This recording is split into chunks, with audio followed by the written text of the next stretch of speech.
یہ دین نہیں ہے، ہم غلطی میں ہیں، ہم بے وقوفی میں ہیں، ہم سمجھتے ہم دیندار ہیں، ہم کوئی دیندار نہیں ہے، ہم چند عبادات کو بجا لانے کا نام دین سمجھتے ہیں۔ سب سے بڑی ہم سے فکری یہ غلطی ہو رہی ہے۔ یہ ہے بیت اللہ میں 25 لاکھ مسلمان آمین کہتے ہیں، کہتے ہیں اللہ ان کی اسرا مدد کر جس طرح تو نے بدر میں کی، اللہ آسمان سے فرشتے اتار۔ کیا آسمانی فرشتے ختم ہو گئے ہیں؟ وہ آج مدد کو نہیں آ سکتے؟ یہ ہم نے نماز پڑھی، اللہ قبول فرمائے، کیا یہ نماز دین ہے؟ روزہ دین ہے؟ حج دین ہے؟ یہ دین نہیں ہے، یہ عبادات ہیں، یہ مذہب ہے۔ اب آپ بتائیں، ہم نے نماز پڑھی، ہمارے محلے کو کیا فائدہ اس کا؟ کوئی محلے کو فائدہ ہے؟ ہم روزہ رکھے 15-16 گھنٹے بھوکے رہے، ہمارے محلے والوں کو کیا فائدہ؟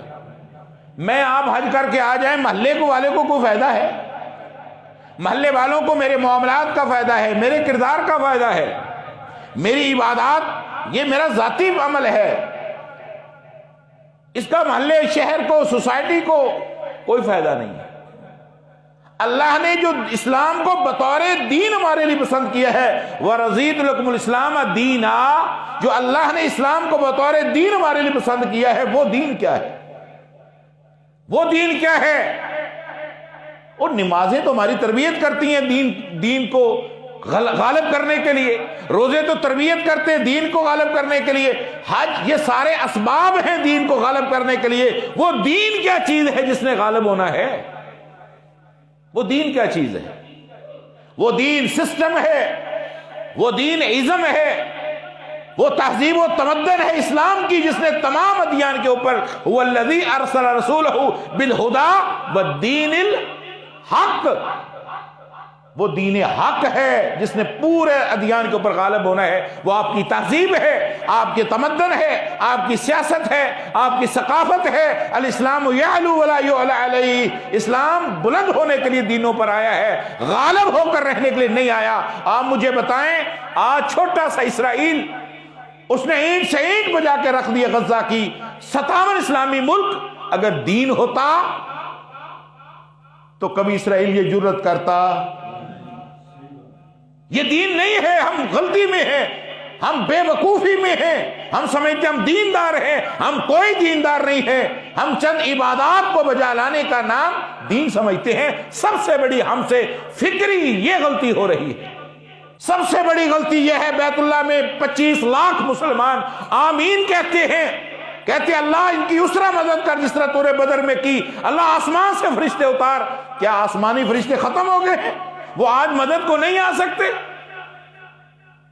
آ سکتے کہ نہیں؟ آتے کیوں نہیں؟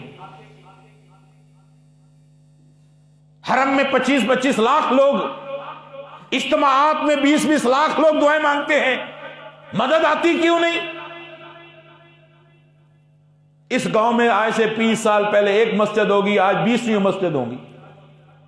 اس شہر اکاڑا میں جب ہم سٹوڈنٹ تھے، پڑھتا تھا میں یہاں MCI اسکول میں، چند مسجدیں تھی، آج ماشاءاللہ کوئی گلی نہیں جہاں مسجد نہ ہو۔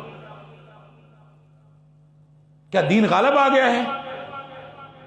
مسجدیں بنانے سے دین غالب آیا ہے؟ نمازی بڑھنے سے دین غالب آیا ہے؟ بھائی یہ عبادات ہیں، یہ ساری عبادات ضروری ہیں، مسلمان کی پہچان، ایڈنٹیٹی کے لیے یہ ساری چیزیں ضروری ہیں، مگر یاد رکھو ایڈنٹیٹی کافی نہیں ہے، پہچان یہ صرف کافی نہیں ہے۔ کینٹ میں داخل ہونے کے لیے ایک ایڈنٹیٹی کارڈ ہوتا ہے، یا آپ کا ٹوکن سا کوئی لگا ہوتا ہے، یہ پہچان ہے کہ آپ کینٹ میں جا سکتے ہیں۔ اس کا مطلب یہ کینٹ میں جا کر آپ کینٹ کے سارے امور کو اپنے اختیارات میں لے لیں گے؟ نہیں لے سکتے، وہ صرف اندر جانے کی، یہ نماز روزہ اسلام کے اندر لانے کی ہماری آئیڈینٹی ہے۔ ہم اندر آ گئے، اب اندر کے تقاضے کچھ اور ہیں جس سے ہم سارے اسلامی ملک غافل ہیں۔ اللہ غزہ کی مدد فرما، اللہ نہیں کر رہا۔ اللہ کہتا ہے کمبختو 2 ارب ہو کر مجھ سے کہتے ہو تم لولے ہو، لنگڑے ہو، کانے ہو، کہتے ہو صلاح الدین ایوبی آ جائے، 2 ارب میں ایک ایوبی نہیں پیدا ہوا۔ انہی کا ساتھ، انہی کی سپورٹ، انہی کا اتحادی۔ پھر ہم کہتے ہیں یا اللہ خالد بن ولید جیسا کمانڈر دے دے، محمد بن قاسم جیسا عظیم جرنیل آ جائے، اللہ کہتا ہے یہ سب کذاب جھوٹے منافق جھوٹ بولتے ہیں، وہ بھی میرے گھر میں بیٹھ کے۔ 2 ارب میں کوئی غالب نہیں آنے والا محمد بن قاسم، کوئی صلاح الدین نہیں پیدا ہو سکتا۔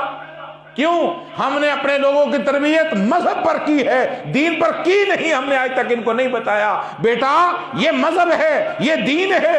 مذہب اور چیز ہے، دین اور چیز ہے۔ مذہب دین کے قریب لاتا ہے، جب قریب لا کے اس کے لیے جدوجہد کر کے اس کی تمہاری ایٹیکیٹس، تمہاری تہذیب، تمہارا تمدن، تمہارے معاملات، تمہاری عبادات وہ دین کے تابع ہوتی ہیں، وہ بطور نظام تم نے پٹ کرنا ہوتا ہے۔ جب وہ نظام پٹ کرو گے، اللہ کہتا ہے فتحنا علیہم برکات من السماء والارض، پھر میں آسمان و زمین کے سارے خزانوں کے منہ کھول دیتا ہوں، کیونکہ انہوں نے میرے دین کو اپنا لیا، اب میں سارے خزانے ان کے اوپر کھول دیتا ہوں۔ جب یہ نہیں نہ کرتے، اللہ کہتا ہے کہ پھر میں برکات کو واپس لے لیتا ہوں۔